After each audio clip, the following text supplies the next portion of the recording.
ఈరోజు నాగార్జున నిఖిల్ని వేసుకున్నాడా, లేకపోతే సీత నిఖిల్ని, సోనియాని అందరిని నించోబెట్టి క్రిస్టల్ క్లియర్గా కడిగి అవతల పరేసిందా? నాకు ఒక డౌట్ ఉంది. మీకేంలా ఉంది? ఎట్లాగో సోనియా పోతుందా నినాక మొన్న చెప్పిన కదా నేను. సో ఆబ్వియస్లీ సోనియానే పోతుంది. ఇంత చెండాలమైన తర్వాత, బిగ్ బాస్లో ఇంత చెండాలమైన ఇమేజ్ తీసుకున్న తర్వాత ఆబ్వియస్లీ బిగ్ బాస్ కూడా ఎక్కడో ఆలోచిస్తాడు కదా. లాస్ట్ టైం రతిక కూడా ఇదే కదా చేసింది. ఈ అమ్మాయి ఇమేజ్ అంతా పాడైపోతుందని చెప్పేసి పిచ్చి పిచ్చి పెట్ట పనులను చేస్తుంటే అలా తరిమేశాడు.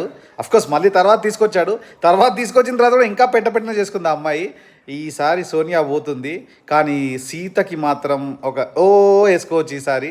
సాటర్డే ఎపిసోడ్ రాకింగ్ అంటే ఓన్లీ సీత అండ్ నబీల్ కూడా. ఎస్, నబీల్ కూడా చాలా బాగా క్రిస్టల్ క్లియర్గా థాట్ఫుల్గా మైండ్ సెట్తో ఆడుతున్నాడు. అందరూ నబీల్కి సపోర్ట్ చేస్తున్నారు. So awesome both of you, seriously.